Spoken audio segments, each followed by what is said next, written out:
तो चलिए सीधे आज के इस विश्लेषण में उतरते हैं। आज हम एक बहुत ही दिलचस्प टॉपिक पर बात करने वाले हैं, कर्नाटका की स्थानीय लोक कथाएं और उनसे जुड़े डर के किस्से।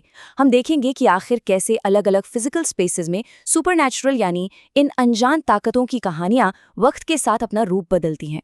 हमारा फोकस मुख्य रूप से बैंगलोर की अर्बन गोस्ट लॉर पर होगा और हम ये समझेंगे कि आखिर लोग इन खास जगहों से इतना खौफ क्यों खाते हैं। अब जरा इस लाइन पर ध्यान दीजिएगा, नानो निनगे एनु माडो दल्ला, जिसका मतलब होता है मैं तुम्हें कुछ नहीं करूंगी। मान लीजिए आप गहरी नींद में हैं और सपने में अचानक कोई अनजानी आवाज आपसे ये कहे, सुनकर ही रोंगटे खड़े हो जाते हैं ना। ये लाइन दरअसल इन स्थानीय रहस्यमयी कहानियों को समझने के लिए एक बेहतरीन शुरुआत है, एक ऐसी आवाज जो इस पूरी चर्चा का एक अहम हिस्सा बनने वाली है। आज की हमारी ये चर्चा एक बहुत ही इंटरेस्टिंग और लॉजिकल दिशा में आगे बढ़ेगी। सोर्स मटेरियल में इन भयानक किस्सों को समय के हिसाब से नहीं बल्कि जगह के हिसाब से बांटा गया है। हम 3 अलग अलग दायरों का सफर तय करेंगे। शुरुआत होगी एक बंद चलती हुई जगह से और आखिर में हम जाएंगे एक खुले विशाल कब्रिस्तान तक। आप देखेंगे कि कैसे डर का लेवल हर नई जगह के साथ और भी ज्यादा बढ़ता चला जाता है। तो शुरुआत करते हैं अपने पहले हिस्से से, द मूविंग कन्फाइनमेंट, यानी एक चलती फिरती बंद जगह। ये कहानी जुड़ी है यशवंतपुर नाइट ट्रेन के सफर से और उस छोटे से डिब्बे में होने वाली घुटन और अकेलेपन से।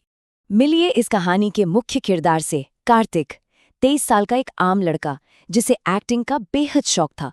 अपने इस पैशन को पूरा करने के लिए वो हर वीकेंड मैंगलोर से बैंगलोर तक का लंबा ट्रेन का सफर किया करता था। एक आम सा कम्यूट, राइट?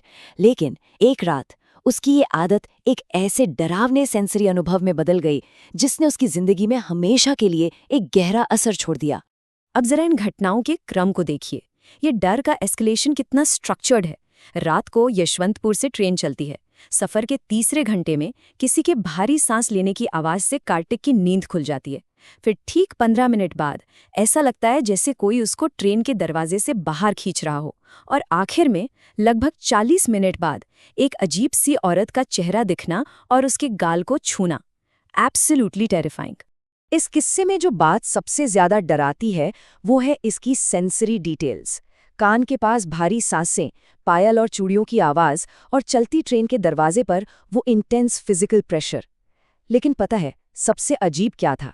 इस पूरी घटना के दौरान उसी कैबिन के कोने में एक बुजुर्ग आदमी बिल्कुल शांति से सो रहा था, जबकि कार्तिक डर के मारे चीख रहा था। वहां आसपास किसी को कुछ महसूस ही नहीं हुआ। इस ट्रेन वाले किस्से का अंत कुछ इस तरह होता है, जो हमारी सोसाइटी में बहुत कॉमन है। बैंगलोर के मशहूर गली अंजनेया टेम्पल में कार्तिक और उससे पहले उस ट्रेन में काम करने वाले एक सेल्समैन, इन दोनों ने वहां जाकर मदद मांगी। उन्हें शांति तभी मिली जब उन्होंने उस मंदिर से एक रक्षा धागा या तावीज बंधवा लिया। ये बताता है कि हमारे स्थानीय विश्वास किस तरह से इन सुपर नेचुरल परेशानियों को टैकल करते हैं। चलती ट्रेन से निकलकर अब हम आते हैं अपने दूसरे पड़ाव पर, द फिक्स्ड हिस्टोरिकल ट्रेजेडी यानी टेरावीरा। एक ऐसी स्थिर जगह जिसका सच में एक काला और डॉक्यूमेंटेड इतिहास रहा है। इस हवेली का सफर अपने आप में एक पूरी मिस्ट्री है। 1943 में ईजे वैज ने शहर के सबसे वीआईपी इलाके में एक शानदार मेंशन बनवाया था। सब कुछ ठीक था तकरीबन 7 साल तक, लेकिन 2002 में एक होम इन्वेजन के दौरान डोल्से वैज की बेदर्दी से हत्या कर दी गई। हत्या किसने की आज तक पता नहीं चला। उसके बाद 2014 तक ये घर ऐसे ही खाली और आलीशान खंडर बनकर पड़ा रहा और इसकी डरावनी कहानियां पूरे शहर में इस कदर फैल गईं कि आखिर में इस पूरी बिल्डिंग को ही तोड़ना पड़ गया। जरा इस मेंशन के इन 2 अलग-अलग रूप को कंपेयर करके देखिए। एक तरफ 2 बहनें शांति से रह रही हैं, पियानो की मीठी धुन बज रही है, और दूसरी तरफ एक अनसॉल्व्ड मर्डर। और उस हत्या के बाद रात के अंधेरे में उसी पियानो की धुन बजने की आवाजें आना और घर के बाहर सेल्फी लेने वालों के कैमरा में अजनबी चेहरे कैद होना। जो पियानो कभी खुशी का प्रतीक था, वही इस हवेली की डरावनी पहचान बन गया। जो लोग थोड़े एडवेंचरस थे, यानी जो अर्बन एक्सप्लोरर्स थ्रिल की तलाश में इस जगह गए, उनका अनुभव सुनने लायक है। उनका कहना था कि वहां सिर्फ डरावनी आवाजें नहीं थीं, वहां एक ऐसा भारी और घुटन भरा माहौल था, एक साइकोलॉजिकल डर जिसने उन्हें वहां से भागने पर मजबूर कर दिया। सिर्फ 10 मिनट में लोग वहां से डर के मारे निकल गए, जैसे वो जगह खुद ही उन्हें वहां से बाहर निकाल रही हो। और अब कहानी पहुंचती है अपने तीसरे और आखिरी दायरे की तरफ, द ओपन एक्सपेंस। ट्रेन के एक छोटे से कैबिन और एक बंद मैंशन से निकलकर अब हम बात करेंगे बैंगलोर के विशाल कलपल्ली सेमेटेरी की। ये खुला आसमान और कब्रों की लंबी कतारें अपने आप में एक अलग ही किस्म का डर पैदा करती हैं। यहाँ का माहौल एकदम उन पुरानी क्लासिक गोस्ट स्टोरीज जैसा है। एक बहुत बड़ा कब्रिस्तान और ऐसे घने पेड़ जो चांदनी को जमीन तक आने ही नहीं देते। इन्हीं सुनसान रास्तों पर बनती हैं स्थानीय किस्से कहानियां, जैसे एक कैब ड्राइवर का रात में एक खूबसूरत औरत को लिफ्ट देना और अचानक ये ध्यान आना कि उस औरत के पैर ही नहीं है, या फिर रात के सन्नाटे में उन खुली कब्रों के बीच से छोटे बच्चों के रोने की आवाजें आना।